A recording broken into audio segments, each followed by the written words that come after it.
Olá, sejam bem-vindos ao canal e hoje com o MX Linux, MX Linux, MX Linux, depende da pronúncia que você escolher. Eu deixei a pergunta aí no título do vídeo se é o Linux mais popular do momento. E não era clickbait, até porque eu acho isso uma palhaçada. Veja o que tem de ruim em tal Linux, ou será que tal Linux é bom mesmo? Essas coisas para atiçar a curiosidade, fazer a pessoa clicar, não são meu estilo. Eu deixei essa pergunta porque, de acordo com o distrowatch.com, que é um site que mantém um ranking, informações e tudo sobre a maioria ou todas as distribuições Linux, você vê nos últimos 12 meses, isso aqui é um número de cliques por dia na página de cada sistema operacional Linux. Últimos 12 meses, primeiro lugar, Emacs Linux. Últimos 6 meses, primeiro lugar, Emacs Linux. Últimos 3 meses, a mesma coisa. Último mês, a mesma coisa. Mas isso aqui, alguns vêm debatendo muito e criticando, porque dizem que o pessoal do Emacs Linux está usando bots, está usando programas automatizados para ficar clicando para poder ficar em primeiro. Lembrando que esses caras aqui que hoje estão em terceiro e é um excelente Linux o Manjaro, fizeram isso no começo para promover a distribuição deles. Então os caras, o MX, o MX Linux não é tudo isso, só está em primeiro porque eles estão usando bots para clicar, o Distrot não pode ser levado a sério e toda aquela baboseira, guerrinhas dentro da comunidade Linux. Em segundo lugar, outra coisa que tem atraído a inveja, o ódio e as chamas da guerra é o fato de que, em primeiro, aqui eles têm uma lista das maiores distribuições. Em primeiro, o Mint, claro. Em segundo, o Ubuntu. E o Emacs já está em terceiro entre as principais distribuições Linux. À frente do Arch Linux, que tem uma multidão de apaixonados xiitas, à frente do Gentoo, à frente do Slackware, à frente do Debian, do Fedora e outros aí com anos e anos de estrada. Então, por isso é que eu coloquei, será que ele é o mesmo popular, o mais popular no momento, ou se está rolando mesmo essa fraude? Em todo caso, não interessa, porque o fato é, já adianto, ele é bom, sim. Ele tem ferramentas que eu gostaria de ver em todos os outros Linux, e eu gostei bastante. Já deixo isso adiantado. Agora a gente pula a parte em que eu mendigo likes, em que eu mendigo inscritos, em que eu mendigo para você clicar no sininho e vamos direto ao que interessa. Primeiro, aonde baixar, porque eu simplesmente acho triste no YouTube quando o cara começa um vídeo já com Linux aberto, já instalado, aí comenta sobre esquemas de cores, diz o que ele achou dos temas, diz o que ele achou dos ícones do papel de parede e fecha o vídeo. Então você pode obter em mxlinux.org e aqui na guia download. Ele possui três sabores, o carro-chefe deles é com a interface XFCE, tem também a versão KDE e o bom e velho Fluxbox, embora a versão Fluxbox deles mereça até um vídeo porque eles customizaram bastante, ficou muito bonito e elegante. Essa versão Fluxbox é para quem tem máquinas mais antigas, aliás, extremamente antigas e querem economizar até o último megabyte de memória RAM. A gente vai se focar no carro-chefe deles hoje, que é o XFCE. E eles mesmos se declaram Linux com XFCE peso médio, então não é o Linux extremamente leve. Até porque esse negócio de extremamente leve geralmente também é extremamente sem nada instalado. E vamos falar sério, você que está aí do outro lado. Se a sua máquina hoje em dia não tem pelo menos 2 GB de RAM e um processador dual core, por mais leve que você escolha um Linux, quando você abrir o Firefox ou quando você abrir o Chrome, supondo que a sua máquina tem 1 GB, quando você abrir um navegador e abrir o YouTube, aquele giga já foi. Então eu não entendo realmente o desespero, eu quero ter uma coisa levíssima. Primeiro, porque se a sua máquina está tão ultrapassada assim, é hora de ter outra. Segundo, se você tem 4, 8, 16 ou 32 GB de RAM, por que você está preocupado de usar parte dela? Você tem 32 GB de RAM e quer um trem que só usa 500 MB. Então, você gastou dinheiro à toa em memória que você não irá utilizar. Mas, sem divagações, a gente vai ver o MX com o XFCE, que eles mesmos classificam como peso médio. Por que esse peso médio? Não é extremamente leve, é completo, mas também não é tão pesado quanto outras distribuições. Aqui eles têm uma descrição rápida. O MX Linux é uma cooperação entre o Antix e o MX, família de sistemas operacionais projetados para combinar desktops elegantes e eficientes com alta estabilidade e performance sólida. Para manter essa alta estabilidade e performance sólida, é chocante, mas eles não são derivados do Ubuntu, eles são derivados do Debian, como o Ubuntu também é. E o grande chamativo do Emacs é isso, as ferramentas gráficas Emacs dão possibilitam um jeito fácil de fazer várias coisas. Isso aqui é a verdade, como eu vou mostrar no vídeo. Trocentas coisas que em outros Linux você só conseguiria com comandos no terminal, esse aqui tem opções gráficas para praticamente tudo. Clicando aqui em download, você terá o MX 21, que é a última versão, lançada em novembro, eu acredito. O 21386 para quem tem uma máquina com processador de 32 bits ainda, e essa variável que eles chamam de AHS, que é um acrônimo em inglês para suporte avançado de hardware, que vem com o kernel 5.14 e os drivers de vídeo mais recentes. Isso aqui é para quem tem os AMD Ryzen 5, 7, placa de vídeo RX da Radeon e a nona, décima e 11ª geração dos processadores Intel. Não que esse aqui não funcione em máquinas moderníssimas, e não que esse aqui não funcione em máquinas mais antigas, mas esse aqui é mais recomendado para quem tem hardware de ponta. Versão KDE, versão Fluxbox 64 e 32. Se você clicar aqui, num deles, você vai para o SourceForge e fará o download. Eu já fiz, não farei de novo. E eles têm aqui, ó, versões não oficiais que alguns desenvolvedores do projeto Emacs fazem, que é o Base, sem interface gráfica nenhuma, você tem que instalar tudo. Uma versão por Raspberry Pi e uma outra versão chamada Workbench, em que você tem que fazer tudo do zero, literalmente. Bom, é isso sobre o website deles. Pra galera de plantão, ai, não tem em português. Não, o site não tem em português. Se você não conseguir identificar a palavra download, vai vendo esse vídeo devagar pausado e clica onde eu mostrei aí. Bom, é isso sobre o website. Vamos agora para o nosso VirtualBox. Eu tenho um já instalado, que eu vou demonstrar as ferramentas, e tem essa máquina que eu acabei de criar para demonstrar a instalação. Bora lá. Aqui, só um segundo, vou colocar um pouquinho maior aqui. Aí. Eu, por estar no VirtualBox, vou escolher a segunda opção, VirtualBox Video. Você aí que for instalar numa máquina real, escolha a primeira opção. Repetindo, antes que apareça a turma do deu errado aqui, eu irei escolher a segunda opção porque eu estou numa máquina virtual. Num hardware real, escolha a primeira.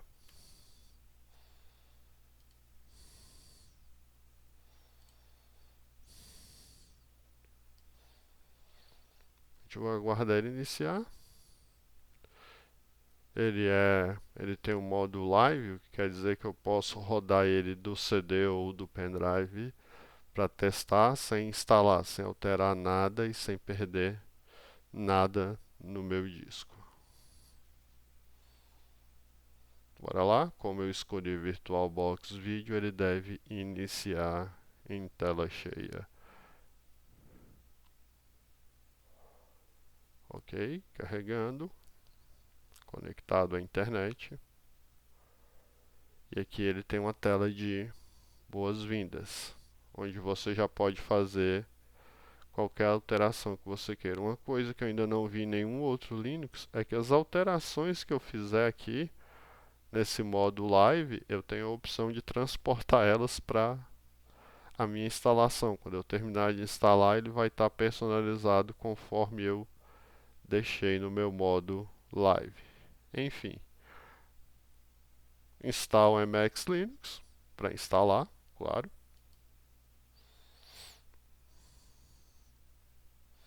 Aguarde. Infelizmente essa parte não está traduzida. Change Keyboard Settings é mudar o teclado. Ele vem por padrão em inglês dos Estados Unidos. À direita você clica no mais. Procura o seu país ou língua. Se não tiver no B de Brasil, está no P de português. Português Brasil.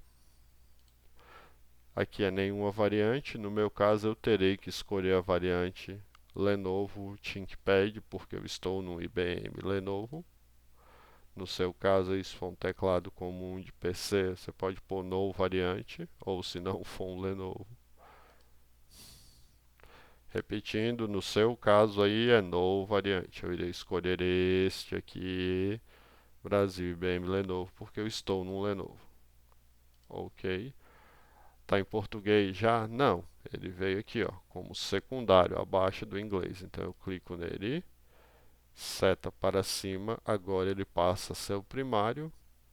Clico no inglês e aperto o menos para removê-lo. Se alguém quiser deixar em secundário, apply, que é aplicar. Ok. Aqui ele confirma para mim que ele mudou o layout do teclado. Avançando, você pode customizar as partições ou fazer uma instalação normal usando o disco inteiro. Isso aqui é bem bacana no instalador dele, ó. Usará o disco todo para o Linux. Se eu puxar, aí ele vai usar uma parte para o root, que é para o sistema, e vai criar uma home separada. Claro, aqui ele me deixou usar muito pouco para home, porque eu criei um HD virtual de apenas 10 GB. E se eu tiver um HD de 500, por exemplo, e quiser usar 100, 50 para o sistema e o resto para home, é só ir puxando, que ele deixa eu dividir o espaço visualmente. Muito bacana. Criptografar, se você escolher criptografia, vai ser exigido uma senha. No boot aqui você entra com essa senha 2 vezes. Criptografia é interessante para quem tem notebook, que é bem difícil você perder um PC de mesa dentro da sua casa. Mas o notebook, por ser uma coisa móvel, é mais fácil de perder, extraviar e roubar. Se você tiver informações importantes ali dentro, criptografa seu disco, porque mesmo que alguém tire o disco e coloque em outra máquina, ele será ilegível sem a sua senha. Eu não vou criptografar aqui porque é só uma demonstração. Irei clicar em Next para avançar. Ele me pergunta, tudo bem se eu formatar e usar o disco inteiro? Então, se você for fazer isso, tenha backup das suas coisas. Yes. E o interessante aqui, ó, ele vai instalando enquanto eu vou fazendo os outros passos. Eu não preciso esperar avançar. Ele já tinha feito 10% enquanto eu respondia aquelas questões. Instalar o Grub para Windows e Linux, a não ser que você não queira dar boot, eu recomendo deixar isso aqui marcado. Se tiver uma partição com Windows, ele irá detectar. Next. Nome do computador. Eu vou deixar MX aqui. Domínio do computador. Virtual.com ou casa.com. O domínio faz muito pouca diferença. Aí ele me diz, ó, se você vai usar o Samba para poder interagir pela rede com computadores Microsoft Windows. Deixa marcado o grupo de trabalho padrão de um Windows é o Workgroup. Então, só deixar marcado e avançar. Clicando em Next. Agora aqui, ó, localização é aonde você está literalmente. B de Brasil, tá aqui. Horário, para mim que estou aqui no Centro-Oeste, América, São Paulo funciona aqui para mim. O sistema usa hora local ou UTC. Aqui você pode deixar do jeito que está. Você prefere a hora militar, por exemplo, 24 horas, ou tipo 1h57 da tarde, 13h57, ou 1h57 PM é da tarde, AM amanhã. Eu deixo o horário militar. Aqui outra coisa que você não vê nos instaladores dos outros Linux é serviços. Quais serviços você quer deixar habilitado no boot? Anacron, cron, sudo. Isso aqui, esses dois são agendadores de tarefas. Sudo é para dar comando como root, eu deixo habilitado. Frequência de CPU, sensor para detectar possível falha no HD, temperatura de HD. Eu deixaria tudo isso marcado. Bluetooth, R-Sync, Cups, que é o de impressora. Ele deixa você personalizar alguns serviços já aqui. Ok. Se você não quiser mexer nisso aqui, simplesmente ignora e Next. Seu nome de usuário, sua senha, confirma sua senha. Esse é o usuário comum. Agora aqui uma senha de root, que é o usuário administrador. Se quiser usar a mesma, tá tudo tranquilo. Eu crio duas diferentes. Login automático para entrar sem pedir senha, mas para mim o sentido de ter uma senha é proteger o computador. Então eu não marco isso aqui. E aquilo que eu falei, Save Live Desktop Change. Se eu marcar isso aqui, qualquer personalização que eu tenha feito aqui no modo Live será transportada para minha instalação. Como eu não fiz nenhuma, Next. E agora é basicamente aguardar. Ao invés de ficar procurando na mente um monte de coisas inteligentes para dizer para vocês e encher linguiça enquanto instala, eu vou simplesmente pausar o vídeo. A gente volta quando terminar. Terminada a instalação aqui, ele deixa marcado automaticamente reiniciar o sistema quando o instalador for fechado. Clico em Finish. Ele me diz que o sistema será fechado e que vai reiniciar. E nessa tela aqui ele me diz remova o disco ou pendrive de instalação e aperte o Enter para continuar. Só que ao invés de fazer isso, eu simplesmente vou vir aqui e vou fechar essa máquina completamente. E a gente vai abrir a outra que eu já instalei.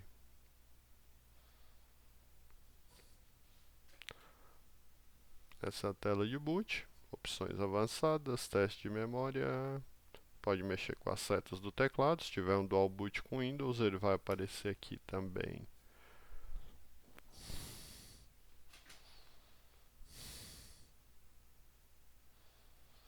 Nessa máquina aqui, primeiro ela não será tão rápida porque ela é uma máquina virtual e de propósito eu coloquei poucos recursos. Ela só tem 2 GB de RAM e um processador dual core, que simula um computador bem simples.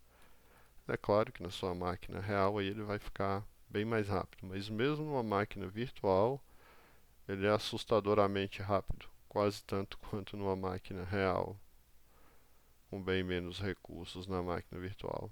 Aí está a tela de boas-vindas. Deixa marcado para sempre mostrar essa tela ao iniciar, se você não quiser desmarque. Aqui ele tem atalho para os fóruns. Uma coisa bacana, se você clicar em vídeos, ele abre o navegador com uma coleção de vídeos do Emacs Linux já no YouTube. Você não tem muita paciência de ler, já que é tudo mastigado, ele te joga para aquela página do site. Como eu disse, essa máquina virtual ficou com poucos recursos, então tá meio lerdo, mas aguardemos. Aí, ele joga você para os vídeos, introdução, instalação, etc. Se você clicar ali.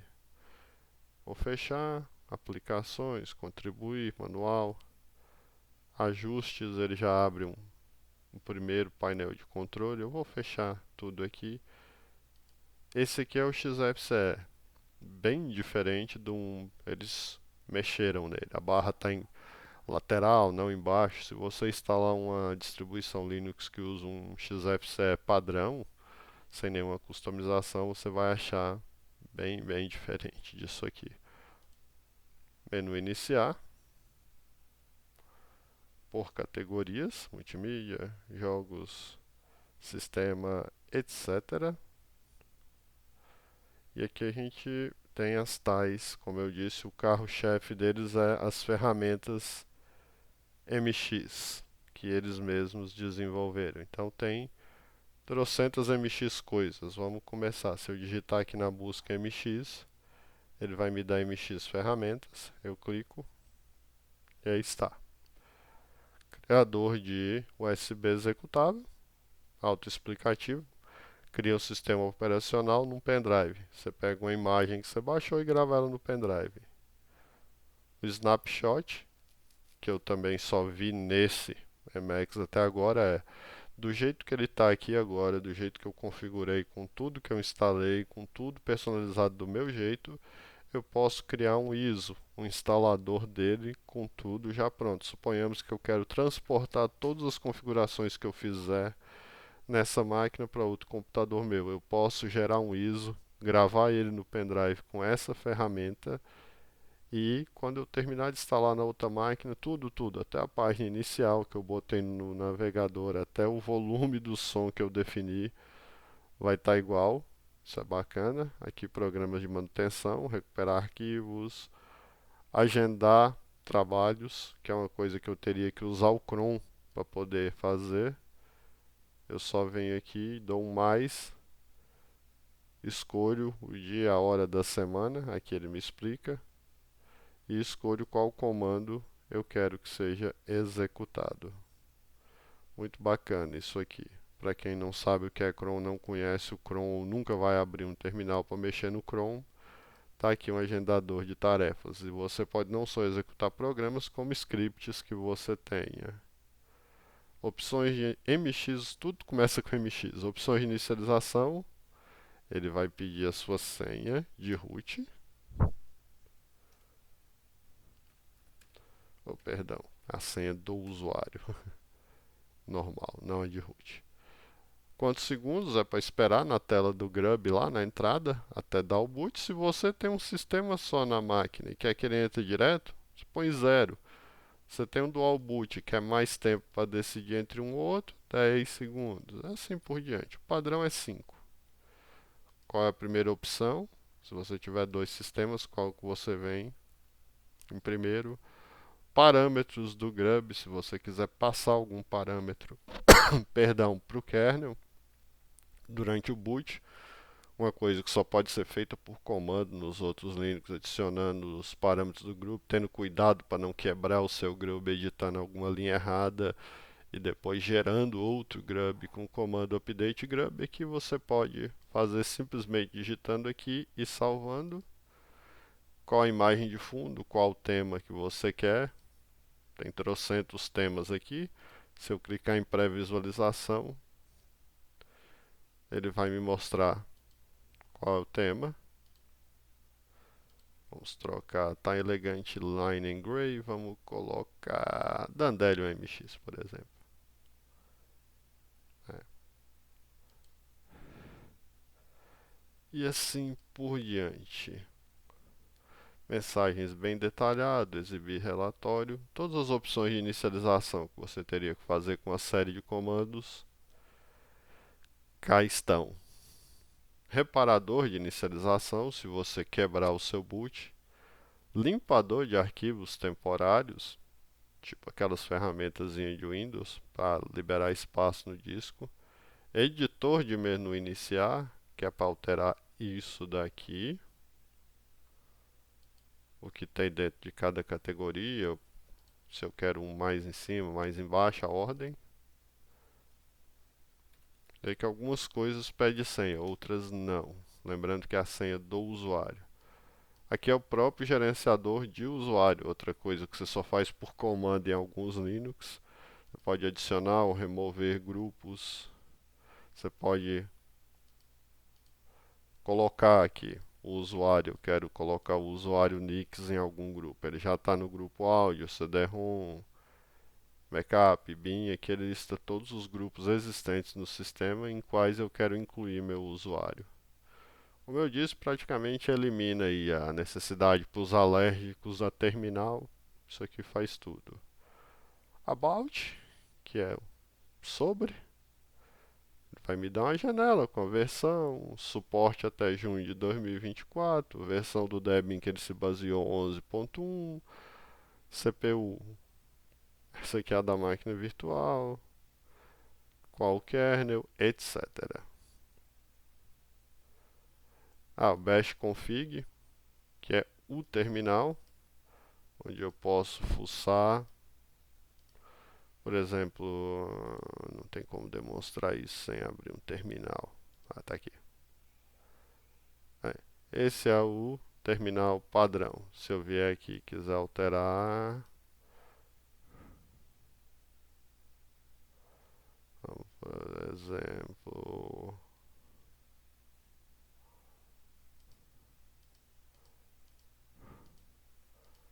isso, ativei um monte de opção. Agora vamos abrir um terminal de novo.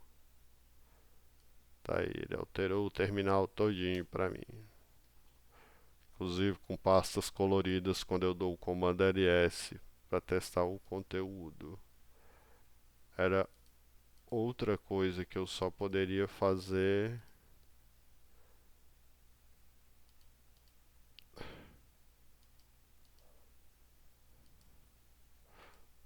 se eu quisesse fazer aquilo no outro Linux, eu teria que vir aqui e editar o bash rc. Aquilo lá escreveria essa tranqueira aqui para mim. Como eu disse, tem uma ferramenta gráfica para tudo. Driver de vídeo da NVIDIA, geralmente é um sofrimento, instalar por comando nos outros Linux, aqui é com um clique. Instalador de codecs, o que é isso? É os codecs de áudio e vídeo para tornar o seu player de áudio e vídeo compatível com todos os formatos MKV, MP4, etc. Ele me avisa. Serão instalados codecs restritos, ou seja, codecs que possuem direitos autorais que não são 100% livres. Eles são gratuitos, mas não 100% livres como as outras aplicações do Linux. Aceito.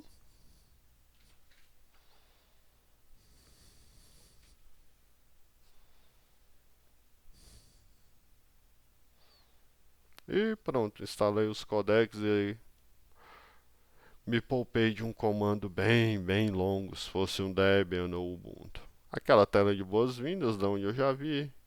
Teclado a gente já escolheu, localização português a gente já escolheu. E aí tem o conk. O que é o conk? É isso aqui, ó, onde tem o horário, uso do HD e uso da memória. Esse wallpaper não está deixando ver o conk bem. Aqui com o botão direito na área de trabalho, você pode acessar as configurações dela. Vamos trocar por um papel de parede mais simples. Não, esse piorou a visão. Pior ainda para ver o conk. Deixa eu ver. Eu não vou comentar sobre os wallpapers. Você dê em botão direito e escolham o que vocês gostarem mais. Simples assim. O padrão é o que estava menos ruim. Mas voltando ao lance do o que eu minimizar vem para cá, ó, para a barra lateral. Às vezes você minimiza alguma coisa para onde ela foi, tá aqui. Geralmente o conc é um arquivo texto complexo. Até hoje eu estou tentando entender isso. Mas no caso do MX, você simplesmente vem aqui e escolhe o que você quiser. Gestor do conk. Ao invés de ficar futricando os arquivos texto, marquei esse, por exemplo. Eu tenho uma pré-visualização. Agora eu estou com dois, um em cima do outro ali. Vamos desligar o padrão. Ele é o Pink Roboto. Vamos desligar ele. Esse é um tipo de conk. Esse é outro tipo de conk. Esse é mais um tipo de conk. Outro tipo. Uma mancha em splash na sala, na área de trabalho. Outro tipo. Mais um tipo. Esse até que me agradou bastante. Se o papel de parede fosse escuro, ele ficaria bacana. Ele mostra o uso da CPU, frequência da CPU, resolução da tela, nível de bateria, o uso do disco, upload e download. Esse até que é útil.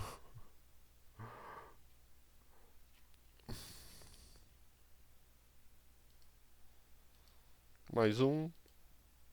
Eu acho que a essa altura vocês entenderam. Eu gosto desse futurista, ele é bacana.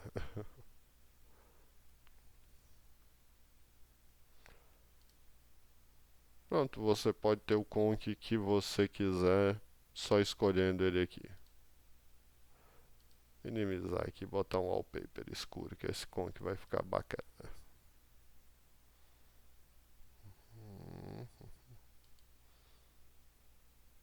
Aí é o próprio símbolo do Emacs dividido em várias partes.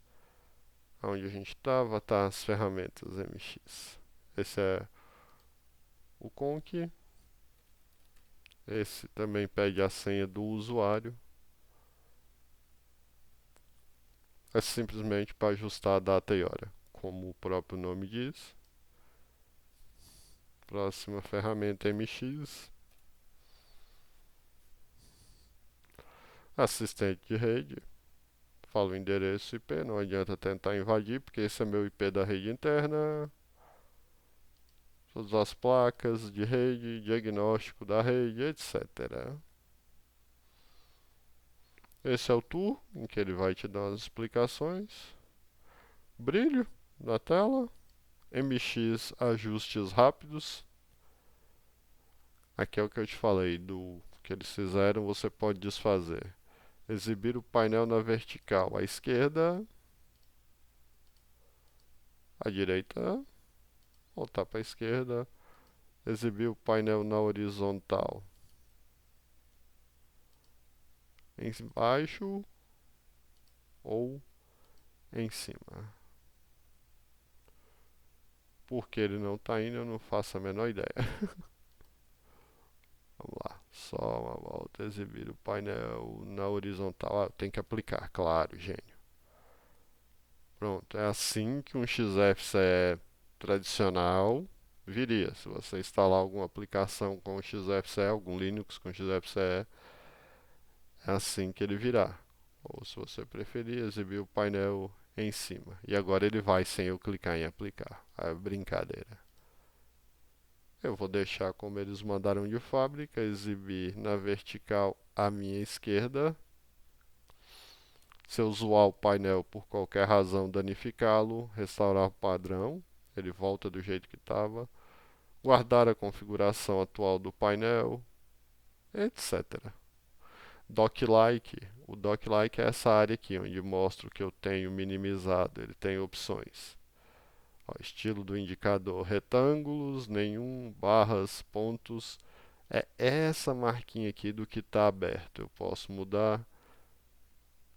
Aí mostrar apenas aplicativos do trabalho, da área de trabalho atual, mostrar a lista de janelas na única janela, etc.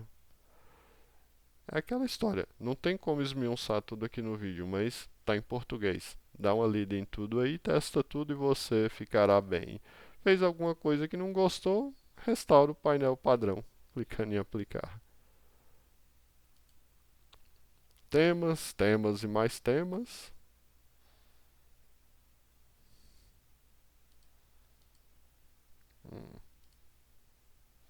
Etc. Você tem um tantinho de temas para brincar. Eu vou deixar o padrão de fábrica. Compositor. Compositor para quem não sabe o que é um compositor, é um gerenciador de transparência. Ele está usando o nativo do XFCE, mas também tem o Compton como opção. Ou se você quiser desligar totalmente as transparências para ficar mais rápida a máquina, fica à vontade, só lembre de clicar em aplicar. Tela. Aqui, se você tem uma tela Full Power, Ultra Blaster HD 4K, esses ícones vão ficar tão pequenos que você mal consegue enxergar. Então você vem aqui no 2, por exemplo. Na minha tela ficou absurdo de grande, mas se na sua tela tiver tudo minúsculo, você pode fazer isso. Ou o escalonamento do fracionado 1,10, 1,5, 1.0 é o padrão. O brilho, deixei em 100. Ativar um clique na área de trabalho é para isso aqui. Eu dar um clique, o ícone abre. Se eu quiser 2 cliques na área de trabalho, desmarco, outros. Trocentas opções. Fechei. Esse era o MX Ajustes Rápidos, né? Chaves de GPG, para quem usa criptografia. Emacs Gestor de Software. Bora lá.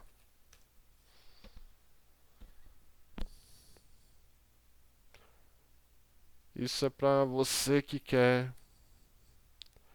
instalar coisas. Por exemplo, VLC. Não achou? Ah, não, isso aqui é os que já estão instalados. Eu tenho que vir aqui, repositório estável, para ele recarregar o repositório. Isso, agora eu posso procurar. Aquela primeira tela mostra o que eu já tenho instalado.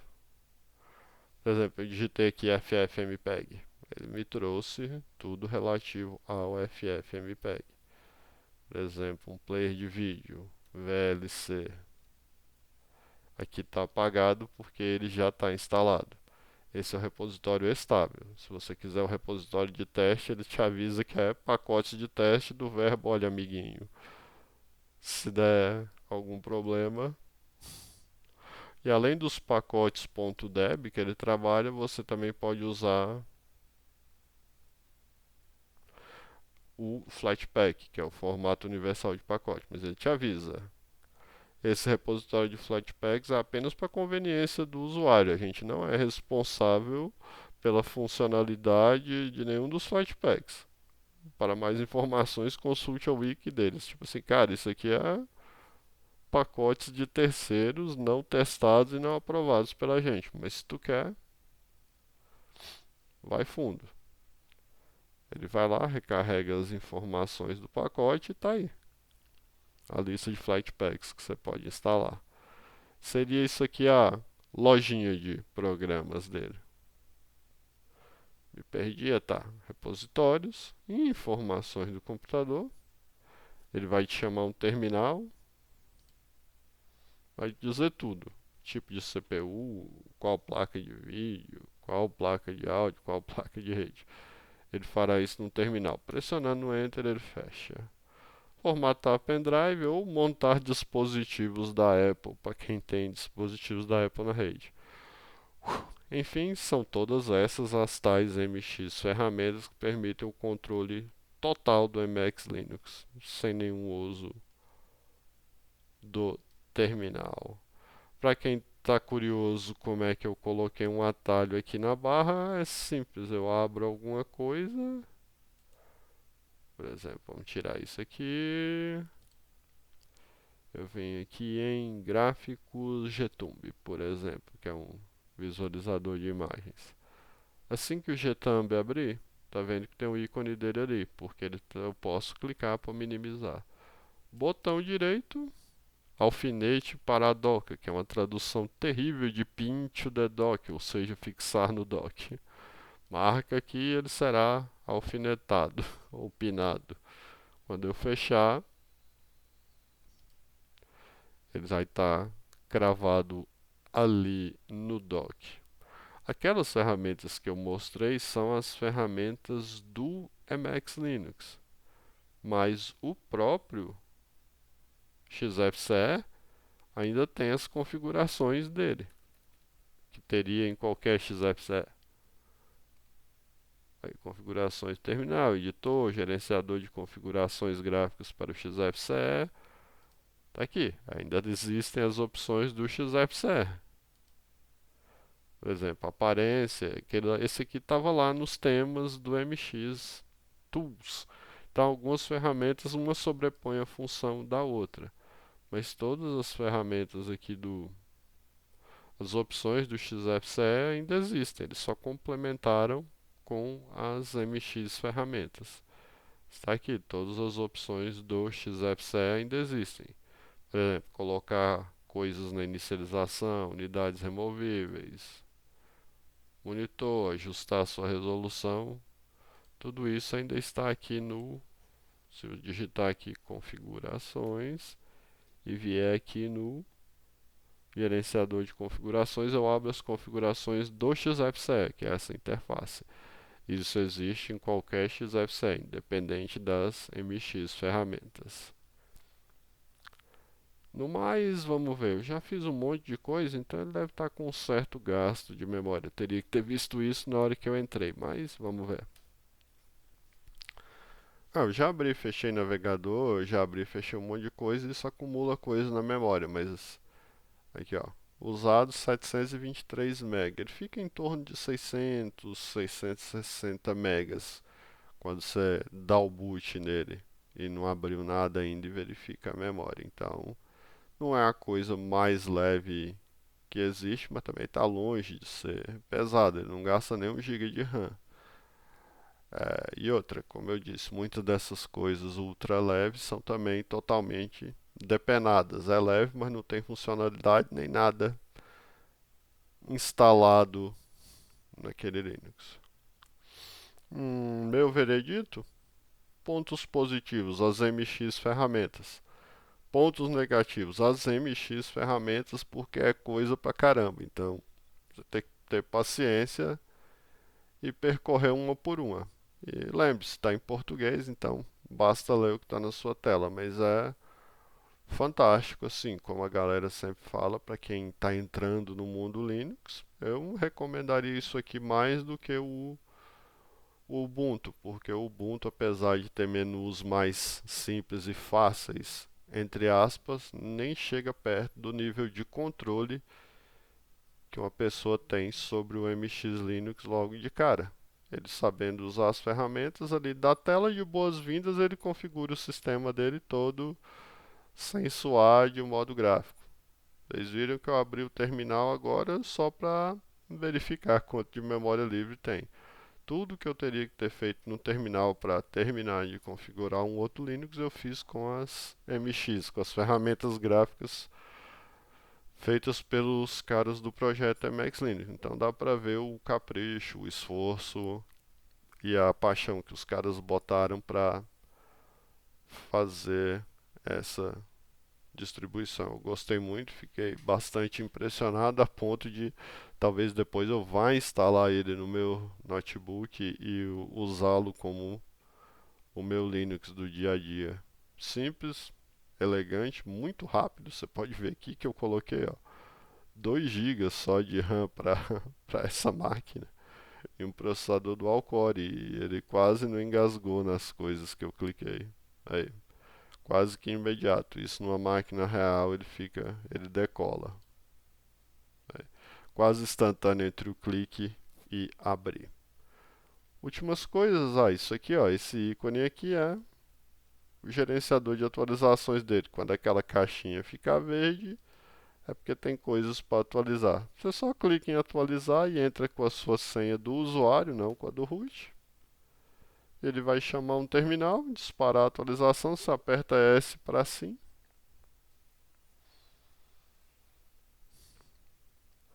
E ele vai proceder o update. Terminou, pressione qualquer tecla para fechar. A caixinha que antes estava verde agora fica vazia, te avisando que não há mais atualizações. E é só isso. Ah, para desligar a coisa, claro, você pode apertar o menu iniciar. Aliás, vamos dar uma mexida nesse menu iniciar aqui. Ajuste de gerenciador. Tá, não, não é isso que eu queria. Também não é isso que eu queria. Aqui. Clicou aqui. Encerrar a sessão, reiniciar, desligar, suspender, alternar o usuário. Mas aqui em cima tem uma cópia daquele botão ali. Então, se você não quiser clicar no menu iniciar, você pode simplesmente vir aqui. E ali tem um atalho para as configurações do XFCE, não para as MX Tools. As configurações do XFCE.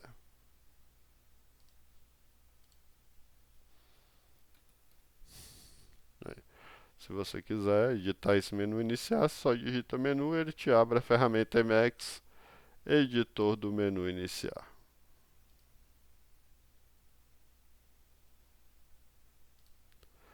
Que é aquele atalho ali. Enfim, é isso. Se você gostou, se foi útil, se foi divertido, considere deixar o like aí.